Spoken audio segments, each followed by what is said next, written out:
Hey, welcome to Beyond the Scenes. This is the podcast that goes deeper into segments and topics that aired originally on The Daily Show with Trevor Noah. This is what this podcast is like. All right, so like, you ever had a chicken pot pie? And I'm not talking about a frozen pot pie. I'm talking about one of them homemade, straight out the oven pot pies. One of them pot pies made from somebody in a good marriage. Them the best tasting pot pies. And so you have a pot pie and it's good, but you never know whether or not there's crust on the bottom of the pot pie dish, right? That's what this podcast is. It's surprise, it's crust on the bottom too, because everybody likes more crust. And that's what this podcast is. It's the more crust of the Daily Show universe. I'm Roy Wood Jr., and in honor of Women's History Month, we're taking a look at the powerful and influential roles that the First Ladies have played throughout history. Let's roll the clip. The First Lady. It's not a job that's actually in the Constitution, but that's just because in 1787, women hadn't been invented yet. And even though First Lady is not an official role, they've been important figures in the country from the very beginning. Maybe the most fascinating thing about First Ladies is that even though no one votes for them, and they kind of make up the job as they go, just by virtue of being married to the president, they can end up having a lot more power than many elected officials. The First Lady is the most powerful woman in the country because she has the ear, first thing in the morning and last thing at night, of the most powerful man in the country. Going back to the very First Lady, Martha Washington, and the second one, Abigail Adams, both of them were politically involved. They were involved in cabinet decisions. They were involved in campaigning. These women were political partners. Nancy Reagan was pulling a lot of the strings, calling many of the shots, from President Ronald Reagan's first campaign for the White House back in 1980 to his Cold War-ending triumph in 1987. Hillary Clinton became more involved, obviously, in policymaking than any first lady before her. She had an office in the West Wing. Bill Clinton even ran on the slogan, buy one, get one free. In 1919, Edith Wilson was unofficially running the country after her husband Woodrow suffered a stroke. Today, I'm joined by Daily Show producer and very sad Tampa Bay Buccaneers fan because Brady retired, Jeff Gussow. Jeff, welcome to the show. How you been, bro? I'm good, man. How you doing, Roy? Okay. I mean, look, it's Brady's been gone about a month, man. It's okay, man. You gotta get past it. You know, I'm sure the Bucs will suck again next year. So we're also joined by CNN contributor and New York Times best-selling author of the book First Women: The Grace and Power of America's Modern First Ladies and the Resident. Kate Andersen Brower, thank you for joining us and going beyond the scenes with us today. How are you? I'm great. Thanks so much for having me. I'm excited. The elegance. You hear that, Jeff? You hear the wonderful elegance. This is going to be a good-ass conversation. So, Jeff, before I get to you, ladies first. Kate, help us, for the people who don't know, myself included, help us understand the role of the First Lady. You know, it's unpaid, first and foremost. We want to talk about some pay inequity. It's an unelected role. There really doesn't seem to be a rule book on what you can and can't or should and shouldn't do, but yet everybody has an opinion on what a First Lady should or shouldn't be doing. So what are some of the expectations of the role? Well, it's a very archaic, old-fashioned title, right? You know, Jackie Kennedy said that she never wanted to be called First Lady. It sounded like a saddle horse. She said it was like a demeaning name. It's very arcane because people don't understand it. And even years of studying it myself, I found it to be completely dependent on the person who has the position. One person wrote to Betty Ford, who was First Lady in the 70s, and said, "You're constitutionally required to be perfect." And I think that kind of sums it up. They are supposed to be ideal wives and mothers, the symbol of what it is to be an American woman, juggling everything. And each of them fails in their own way, and I think they feel as though after a little bit of time in the position that they just have to make it their own and do what they want with it, because as Rosalind Carter said, no matter what, you're going to be criticized. And you know, there's a lot of sexism, obviously, and in the world still. And I think that there's a sense that each woman is held up to these very unfair expectations. And so they have to make the role their own. And there's nothing in the Constitution that describes what they have to do. So they can do as little like Melania Trump, for instance, or as much like Eleanor Roosevelt or Hillary Clinton or Michelle Obama, these women that really took the role incredibly seriously. So it just depends on each woman. Yeah, because, Michelle Obama, it was the school lunch initiative, healthier nutrition, the Let's Move program. You look at everything that Betty Ford was doing with regards to, just being vocal about women's issues. We don't have to talk about Nancy Reagan and just say no. We know the history of that. How do some of the expectations of the First Lady play into some of the gender norms and gender roles that I believe a lot of women are trying to break out of, or at least trying to change what the base level expectations are of a First Lady? Because, they're responsible for a lot of the domestic duties in the White House, not literally cleaning and cooking, but organizing the social events and, you got to decorate the tree and we have to make sure everything is set for dinner. Like, how much of those expectations are part of the role? I mean, one of the funniest things that happened during the Trump administration was when Melania, was caught talking to a friend on the phone and saying something about how she just didn't want to deal with the stupid Christmas decorations. And I think everyone was like aghast at that because that's what the job is. And it just looked bad too. They say I'm complicit. I'm the same like him. I support him. I don't say enough. I don't do enough. No, where I am. I'm working like my ass off. I know. That Christmas stuff that, who gives a about Christmas stuff and decoration, but I need to do it, right? But I mean, look at Michelle Obama. She was making, almost $300,000 at the University of Chicago Medical Center in their communications office. She went to Harvard, Princeton. She's incredibly well educated, and yet her role was in many ways to just take care of the daughters. And there's nothing wrong with that. The mother-in-chief role that Michelle Obama took up was really powerful, especially for, a Black woman. I thought that was really important for her to make this point that she was going to focus on her daughters, and there was nothing wrong with that. I think that you have to be able to just accept women doing as much or as little as they want. Then you see Hillary Clinton, who had an office in the West Wing, and she always regretted having that office because she realized that she overstepped, that the American people were not ready for it. And I think that's unfortunate, right, that we haven't moved beyond that. And I think it's going to take a first gentleman, if that's what we call him, to be okay with a woman doing as much or as little as she wants. I mean, if Bill Clinton were first gentleman, I think that no one would be expecting him to be, baking cookies, arranging the Christmas decoration and redesigning the White House lawn. That's why, Jeff, that's why I was like, in a weird way during the last election, I was kind of pulling for Cory Booker just because I wanted the chaos of an unmarried man in the White House.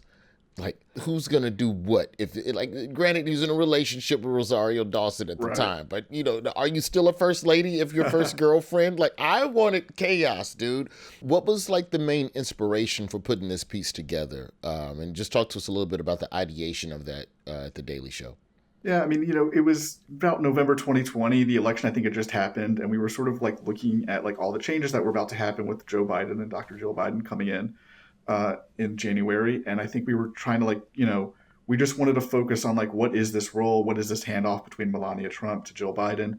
And, what is the history? What are the expectations? 4 years of Donald Trump and Melania Trump had been so chaotic. And was what Melania Trump did normal? Was it not normal? What is expected of Jill Biden? So we wanted to honor these ladies, but we also wanted to get the crux of how the job can be good and how the job can be bad, give people a full sense of it, which is difficult in 10 minutes, but that was the big idea of what we were trying to get to.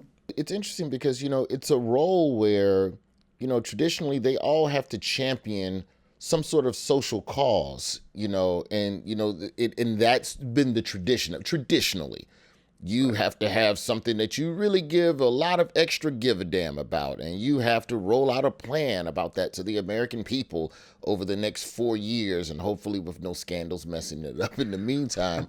But I feel like the role has evolved over the years. What are some of the ways that First Ladies, just in the research that you've seen, Jeff, what are some of the ways that the First Ladies have kind of made this role their own? And I would love to hear from you as well on that, Kate. when we were developing the piece chronologically, when we hit like Eleanor Roosevelt, like that was a big one that like there was so much to unpack. And we felt like that was really like where it changed, where it was like more front, where you could be visibly like, pushing for these causes and, advocating on beliefs. Each one made it their own. And so like the connecting line through them all was like, they each had their cause like that they would believe in. They were supporting their husbands and the presidents, but they were also like advocating for like women's issues and social causes that like would help further, generations. From the earliest days, America's first ladies were referred to as Lady Presidentress or Republican Queen. The term First Lady didn't come into use really until Dolly Madison's time. The fourth First Lady pioneered the practice of championing social causes. She helped orphan children and supported women's rights. And it's said that at Mrs. Madison's funeral, President Zachary Taylor eulogized her as the country's First Lady, the first time that title was ever used.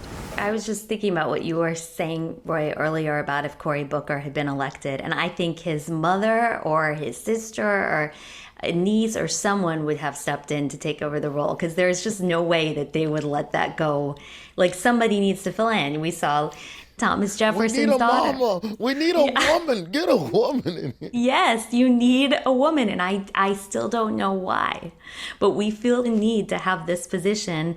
And like James Buchanan was a bachelor, and his niece, Harriet Lane, took over. Going back in the 19th century. But like the idea that we would elect an unmarried person as president, I think is such an interesting question, because we attach so much meaning to being married and having a family, and like how that would make you responsible. And I feel like we haven't moved far enough away from those really old-fashioned ideas. The First Lady is arguably one of the most important advisors to the president. I don't believe that it was a coincidence that, Reagan ran a big deal on having a war on drugs, and then Nancy had Just Say No. How much of a role or how much influence does the First Lady have? Like, in what ways have First Ladies impacted policy in this country? I mean, a very recent example is Michelle Obama with her Let's Move campaign that you mentioned earlier about, having healthy lunches, and ketchup doesn't count as a vegetable in school lunches and all of that. I mean, she was really trying to make it like a very healthy environment for kids who sometimes, hot lunch is like their only meal of the day for some kids in this country, which is just like terrible. And so she really wanted to make sure they had nutritious food. And that dovetailed with the Let's Move campaign, which was about exercise, and with her husband's childcare nutrition bill that they were trying to get through Congress.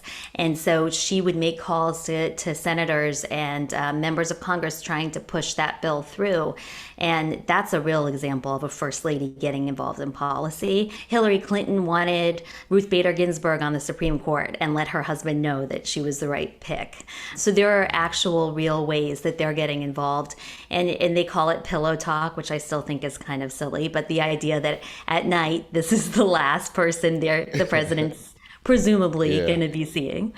So they can influence policy. But like you mentioned Betty Ford, and I think a lot of people know about what she did to talk about drug and alcohol addiction, but that happened after she was in office. Like that, the Betty Ford Center was years later. And so I think they have this tremendous power for the rest of their lives if they choose to use it. So we all know that Nancy Reagan was one of the people that got her husband to fire Donald Reagan, who was then his chief of staff. And then this one doesn't necessarily compare the same because it was 100 years ago. But we also know that, I think was it Woodrow Wilson that had the stroke? Mm-hmm.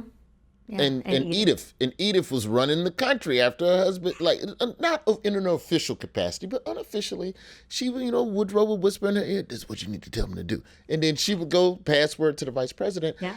Does that support system make the president stronger, or is it like where's the line of, hey, here's what you should do versus, hey, let me do my job?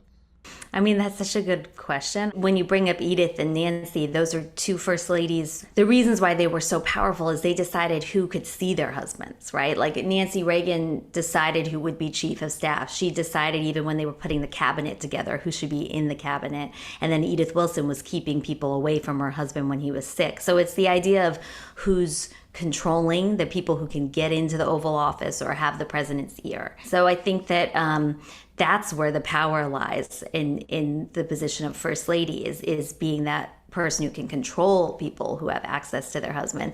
And I think a lot of people would say First Ladies shouldn't have any control, right? Because they're not elected. I would argue that most First Ladies that have kind of been doing the pillow talk has been for the better of the country, not necessarily for the detriment. We don't know if Melania ever slept in the same bed with Trump after maybe the first year. But in terms of understanding just how influential this role is, why do women have to live in the shadows and be unpaid in that regard? If you have a stroke and I'm the middleman between you and the chief of staff when the bombs are getting, this is back in the 1900s. Prohibition, World War I was around the corner. Shouldn't I get a little bit of money for being a first lady? It is ridiculous, and that's what Dr. Biden is trying to do. I think by having a job, by being paid for that job. She's teaching, of course, and she had taught her entire life. The only time she took a break was during the campaign. And I think that it's important that women be able to continue their jobs. And Laura Bush, it's not a partisan thing either. Laura Bush said the same thing. She said first ladies should be, given the opportunity to pursue whatever career they had. I mean, you cannot expect Hillary Clinton to just sit idly by. And I think that being paid for being first lady is different than being paid for continuing your job as a teacher, which is outside, the role. I think that's easier to convince people it's okay. Especially with as much work, there's still expectations of stuff doing at the White House, but Jill Biden's been traveling all over, visiting, tornado victims and things like that. So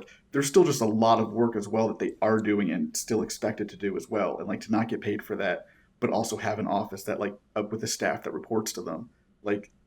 Why is the boss not paid? That's a good point.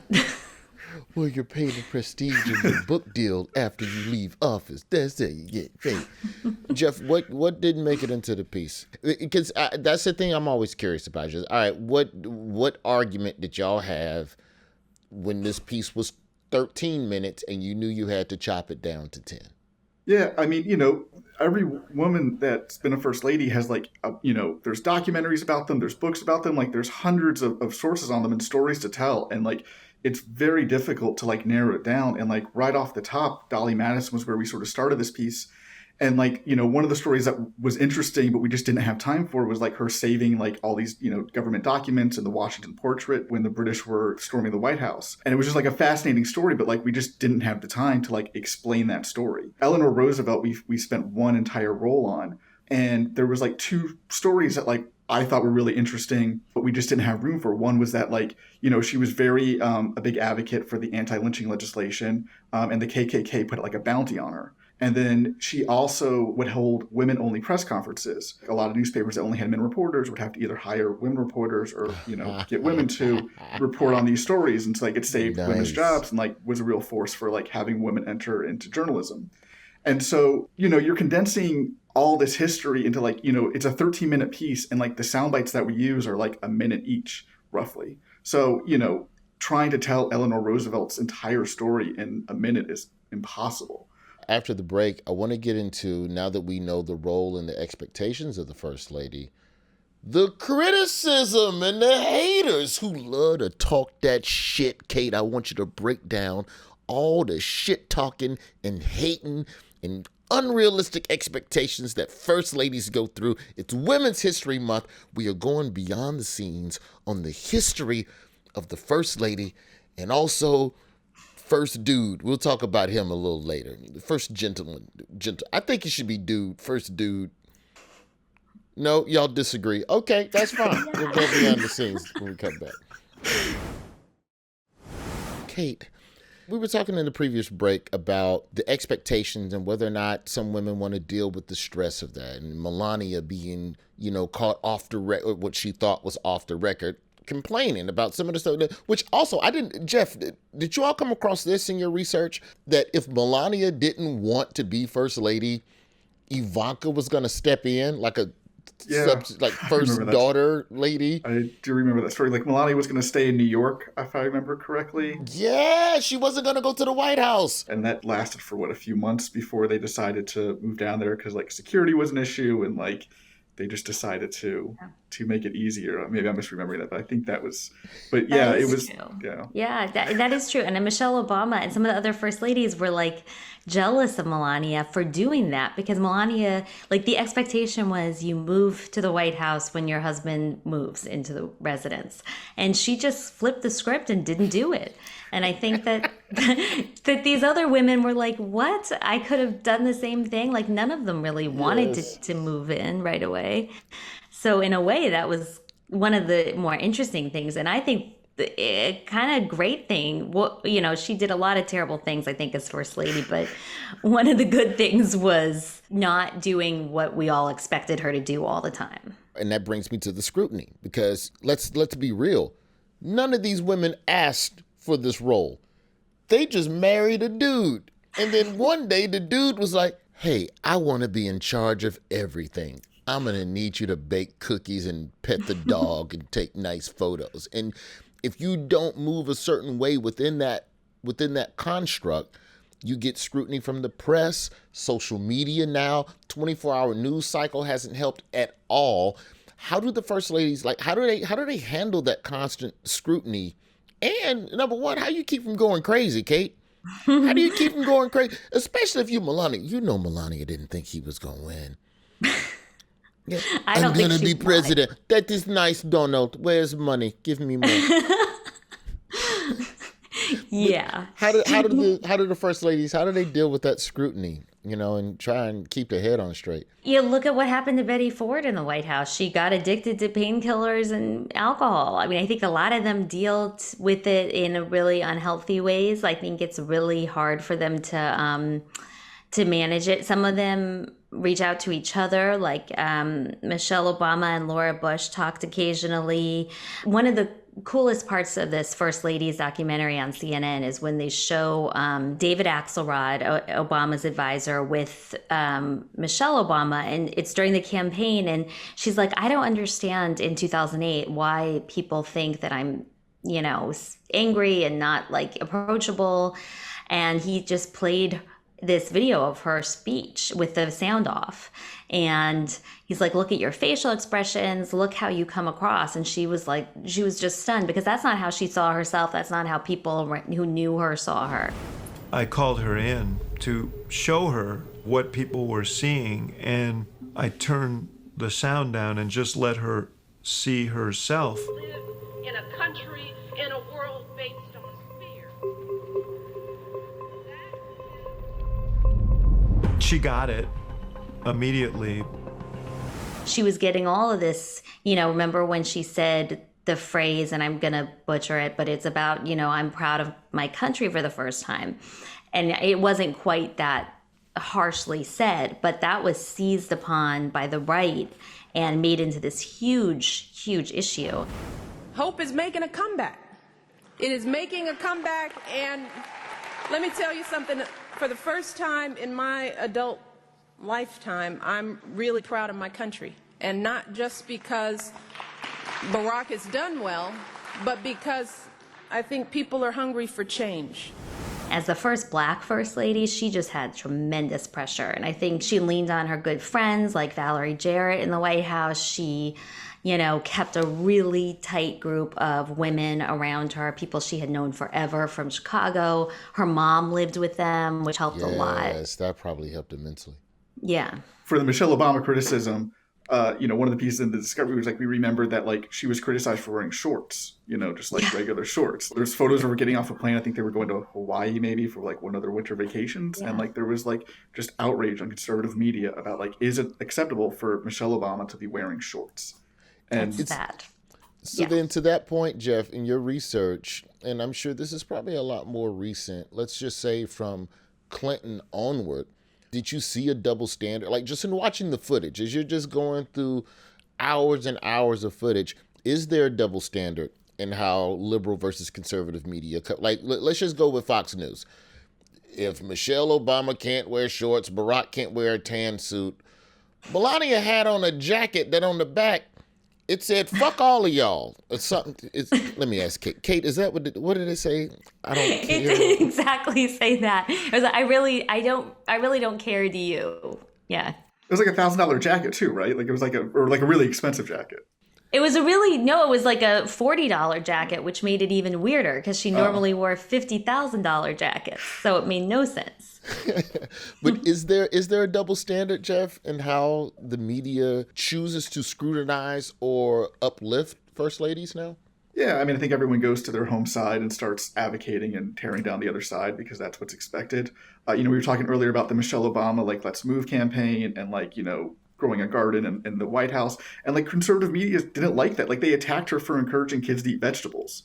So it's, like, carrots are a culture war thing now. There was a whole thing of like mockery of like calling Dr. Jill Biden, like a degree she had earned. And it was like a cycle of news of, we're not going to call her doctor. She's not an actual doctor. If you're dying in the street, she's not going to operate on you right there. So therefore she's not a doctor. Oh, and, the same thing, like anything Melania did would be defended. Wearing the jacket was fine, no criticism. Kate, why is there such scrutiny around what a first lady, like historically, it's always been a thing. Like I remember my mother, and to this day, my mom talks about, I want elbow length gloves like Jackie Onassis. That's all. Like, I don't know what it is, but for her, there is a regalness, there is an elegance that she associates with the first lady. And I too can be as elegant and grand as Jackie Onassis, all the way down to, oh my God, Michelle Obama showed her arms. Could you believe she out there showing arms? She looked like a baby mama. What is with the fascination and the scrutiny of what first ladies choose to wear? I think that, and it's interesting because the Jackie Kennedy, like the famous Chanel suits that she would wear, the pillbox hat, that was all made in America because she got criticized for wearing foreign designers. So she had knockoffs made in the US of these fancy gowns. And then she was the first lady to bring in her, own basically in-house stylist. I think that the thing with Michelle Obama's arms was really strange to me because there was such a fascination with them also, and just how I think she started a whole craze of women wanting to look like her too, because she is so in shape, right? And we don't see first ladies. Normally they're a bit dowdier, like Barbara Bush, right? And they look more like your grandma. And so I think that in a way, there was also a lot of positives about the arms, at least to me. I thought her arms were amazing. She created style staples, I would argue. She did, like the sleeveless sheaths that she wore. But to your question about why it matters, I think it's because they can't really say anything. Like, they can't come out. Laura Bush is pro-choice. She can't come out and say that. Her husband's pro-life. So they can't say anything substantive. So the only way they can be heard is through these choices of what they're wearing. Do you think Hillary's pantsuit plays into that same thing? Because, she ran for office while she was still first lady. So it was almost like a statement in saying, like, no, I'm here to handle it. Y'all respect suits as that's what people wear when you think they're here to handle business. So I'm going to wear a pantsuit. Yeah, I think so. I think absolutely. But I think there's a risk of weighing in, like reading into it too much. Like Melania wore white at the State of the Union one year, and we were all thinking, oh, is she a suffragist now? Is this, white is the color of the suffrage movement? And, is this a hidden message to her husband? When really we see that was just what Democrats, I think, were secretly hoping for with Melania. I think there was a lot of hope that she was this prisoner in the White House. And in reality, she was really 100% behind him on every issue, tough as nails. She's not some victim. And I think we see that now that she's doing all this stuff with selling NFTs and, kind of making money off of the position in a way we have never seen before. Because Usually you donate your gowns to the Smithsonian so the Americans can see it. And, it's part of American history and not selling it to the highest bidder. Well, yeah, you set it at an auction for $250,000 and then no one bids on it and then you take it off the market. A little depressing for them. Jeff, what does this scrutiny say, though, about gender expectations? You cannot show your arms. You cannot show too much leg. Even though we're going to Hawaii, where you will wear a bikini, wait until you are alone in private to put on the bikini. And what happens, when a first lady strays away from that ideal? It'll be interesting to see, like we were talking earlier about, what happens when it's the first gentleman. Are those same criticisms? If there's, can a first gentleman show too much skin? Are they going to be criticized for what clothes they wear? You just put it in that context.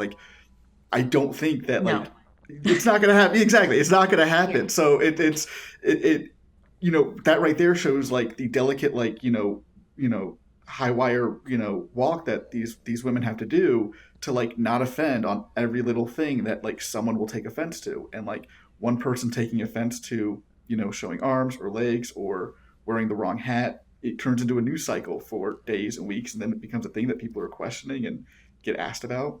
Kate, how much does feminism play into what's happened in the last 20 years as well, and some of the choices that first ladies make that push against the traditional societal expectations of the first lady? I mean, the point that Jeff was making is that a man in this position wouldn't be scrutinized because he wore shorts at all. And the fact that a woman would shows that we haven't really made very much headway, and the fact that, I mean, Michelle Obama probably, I don't think she could have continued her career as a lawyer just because there probably are conflicts of interest and all of that. But the fact that Dr. Biden is getting criticized for using the doctor title is just such a sign that, we haven't made the strides in the White House that we have outside of the White House. I think there's been more progress. Listen, women still don't get paid the same as men for the same work. So I don't think we've made enough strides. But I think for some reason, this role is it's ingrained in our conscience because it's the closest thing we have to the royal family. And so I feel like we treat them kind of like queens, instead of professional women. And I don't know how we get out of that. Yeah, because those are our two royal families, the White House and the Kardashians. That's a sad statement. They both influence fashion. Probably true. Before we go to the break, Jeff, how do you unpack all of this stuff and figure out, how do y'all zero in on what's funny? Because the balance at the show is always, what do you need to know versus what would be entertaining? So how did you all navigate trying to put jokes in the middle of, oh yeah, she's criticized, probably racially motivated. Oh yeah, Melania might not move to Washington, D.C. How do y'all navigate infusing humor into a historical segment? Sometimes we'll just give a bucket to some of the writers and be like, well, we could end on this story, we could end on that story. We'll give them 3 different stories and let them choose which one they think they have the best opportunity to make a joke off of. It's not always necessarily finding the funniest footage, although that's always, that's always a goal. And so we came across the footage of Bess Truman, and she was, she's christening these planes. We use this, story in the piece. She's christening these planes and she's given a champagne bottle that's not scarred, it's not cracked. So it doesn't break. The footage is this 1940s newsreel. So it's at the airfield, there's, drama. Yeah, exactly. And you see the footage and they just, she's whacking it and over and over and over again. And you just hear these thuds and you feel so bad for this woman because it's just you hear the audience laughter and the narrator's telling you everything that's going on. And it has to happen half a dozen times. I wish we had been able to just play the entire thing in its entirety because it just builds and the drama builds and you just hear it and you just feel so bad at a certain point, but don't have time. I had never seen that before, actually. I thought that was really fun. Yeah. And you feel so bad for her. You really do. And you're oh man, I can't imagine what if that had happened today, how crazy the news would have been of like, Jill Biden not able to break a champagne bottle. What does that say about Democrats? Yeah, it's like Future when of the Hillary midterms. kind of fainted walking out of that sprinter during the election. Like, oh, she out there passing out. Is that the president you want? Look at Jill Biden going up on the stage. I loved that when she went up on the stage during the campaign and like went and like defended her husband against some protesters. And like you see stuff like that and you see who they are. You just see them as human beings. And we don't get to see that enough, I think, for first ladies. Yeah, they definitely have to mask who they really are to like be this persona that America will accept. Okay, so then right there, that's a great place to go to break, because I want, on the other side of the break, as we wrap up here, I want to find out from both of you what you think deems a first lady successful.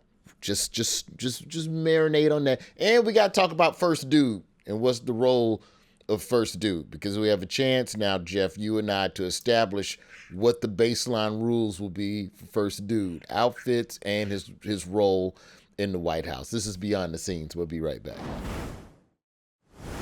Kate, I'll start with you because you have a New York Times bestseller about a lot of the first ladies that occupied this space. Jeff, I don't think you have a do you? I do not. No books to my name. Okay. So then, Kate, I will start with you. Soon. What makes a first lady successful? Because like I feel like with the role of president, it's not really like there's the presidency and then there's the 20-year afterglow when we look at the policies and how they actually matriculated or not. And I feel like a president is judged twice in a way, or you can, pull a Bush and do a revisionist history and sit next to Michelle Obama and give her little pieces of candy and everybody forgets about, that stuff. But for the role of first lady, what deems a first lady successful, and what do you think of our current first lady, Dr. Jill Biden? Well, we've been talking about how the role has changed or not, and how old-fashioned it is, and how inherently gendered it is. I think that each first lady who moves it forward just moves the ball forward. It takes a long time to get there, but I think, Michelle Obama, the first Black first lady, just simply by being there, she did so much, and then by doing so much good. Michelle Obama had a lot of assets that other first ladies don't have. She's able to be very relatable and warm, and I think some people like Melania are just not able to do that. But I think that moved the ball forward. I think Hillary Clinton did by having that West Wing office that she regretted, by becoming a senator and a candidate for president. The first woman to win the nomination was huge. But it's just moving the ball, down the field. I don't know my sports analogies that well, but we're, each one is doing little, inch by inch. And I think Dr. Biden is the best recent example of that, because just by having a job is so crazy that we think that's amazing, but it is, because no one's done it before. She gets paid. She leaves the White House. She goes to her job. That's amazing that she's done that. And a lot of people don't like it. But people were worried that she wouldn't be able to balance everything. And I think that the main problem she has is, during the pandemic, is just having the ability to do the traditional things that we expect. She doesn't really have one set platform, But neither did Melania, because Be Best just didn't really count to me, because it just was way too broad and we don't know what it meant. And Dr. Biden, I don't think she has one thing that she's latched onto yet. And I know from having talked to her and people around her that because of the pandemic. Jeff, we have a second gentleman. We do. In the White House right now. And, number one, what do we think the role of, because I think it's an interesting opportunity if we're talking about gender dynamics and the role of a man within the House as it relates to supporting his woman. Because I believe that what's going on between Kamala Harris and her husband, there are a lot of households like that in America where the woman is the mover and the shaker and she's the one kind of more in the forefront. What do you think the role of first gentleman will look like, as we go forward? Because we are having more women in politics. This is not uncommon. So Kamala is not going to be the last of this iteration of the working woman politician being at the forefront and the man being there and being supportive. What do you think the first gentleman should do? Like, what are the expectations? Yeah, I think it'll be really interesting to watch because it's like, with the responsibilities that are, handed off to first ladies right now, like, will they end up having to like decorate the Christmas trees? Like, is that a responsibility? And if they are, is it going to be like traditional where like they're on a ladder, hammering up the Christmas lights? Like, is it going to be like that traditional? Like the guy's going to be, hanging on the, mowing the lawn, the front lawn, like.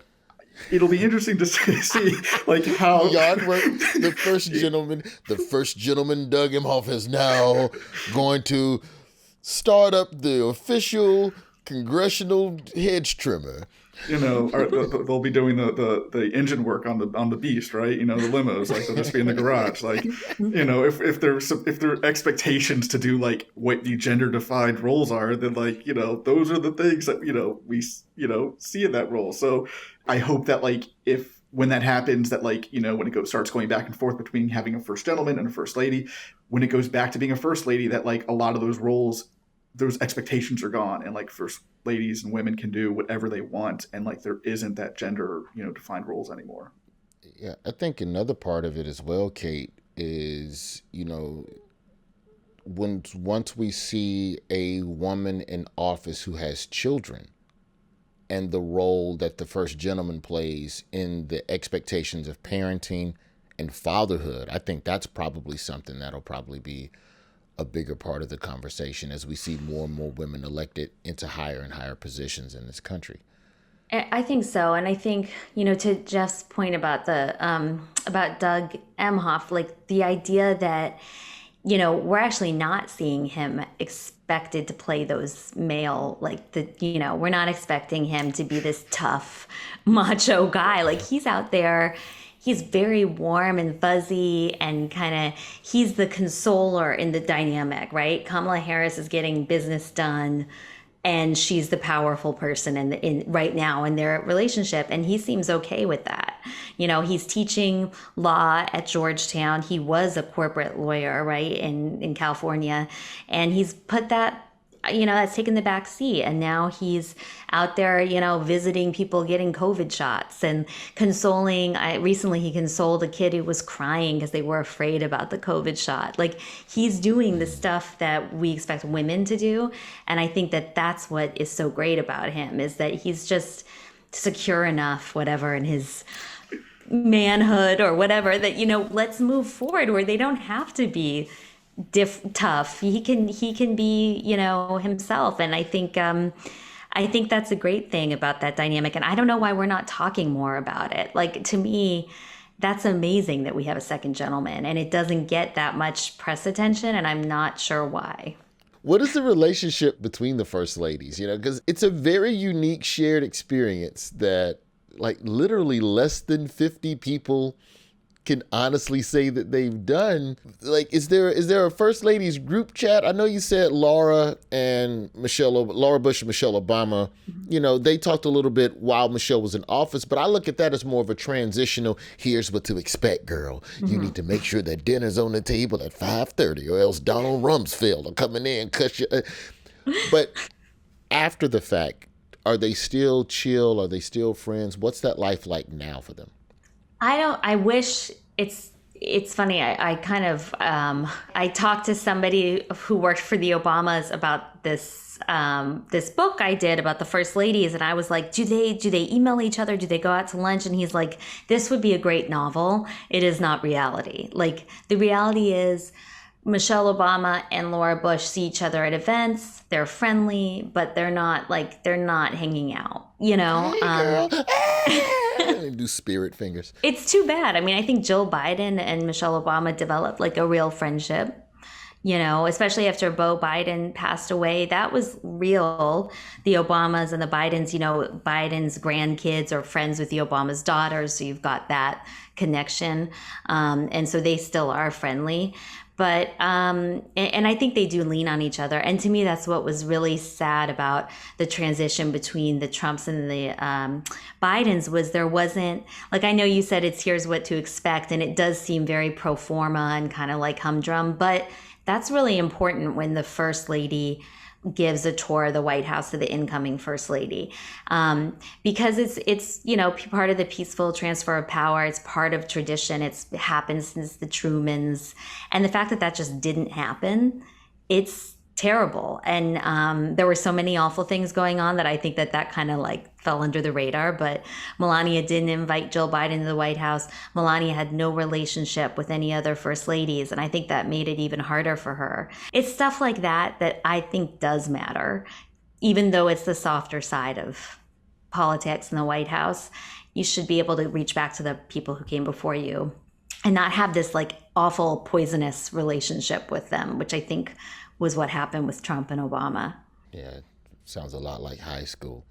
Have you talked to so-and-so? We don't talk anymore. We just had calculus together that one time.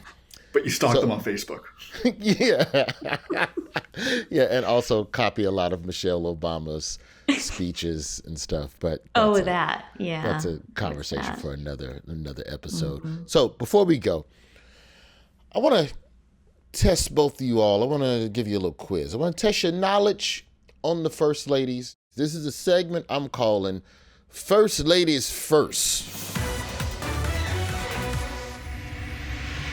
We're going to put some music right there and make it feel dramatic. Now, here's what we're going to do. I'm going to read a fact about a First Lady, and you all are going to tell me who was the first Lady to accomplish that task. Are you ready, Jeff? I don't know that my research went that deep, and I guess we'll find out. We're going to find out. Listen, only one of you is a New York Times bestseller with a book that is swimming in these waters, and one of you is a Daily Show producer who did some thorough research, but for about a week. Yeah. Like you can't show me up. Like a long time ago to at this point. That piece aired, I think, a year ago. So. All right, first question. Who was the first Lady to win a Grammy? Just holler it out if you know it, either of you. We don't have buzzers. We don't have a budget for that. I might go with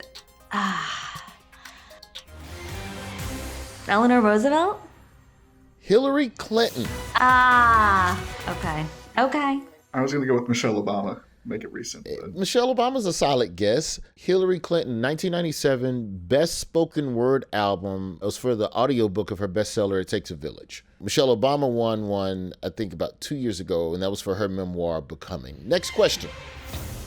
Who was the first Lady to seek advice from an astrologer during the presidency? Nancy Reagan. She went to this woman, Joanne Quigley, and she actually had a board where she had days that her husband should travel and should not travel. And she would label them. Green was a good day, yellow was iffy, red was bad. Because after the assassination attempt, she was so terrified that something would happen to him, she reached out to this astrologer. And then she would pillow talk him, like, don't you leave town next Thursday, Ronald. You better stay your ass in America. She just wouldn't let him go. It was like not going to happen. It was not on his schedule if it was a red day. She controlled the calendar. But Nancy, nuclear weapons are in there. Why did I sound like Chris Farley? Van What a terrible Ronald Reagan. I think that's as good a place as any to end. That's all the time we have. Thank you so much today for going behind the scenes. Our guests, Jeff and Kate, thank you so much for going behind the scenes with us. Thank you. Thank you.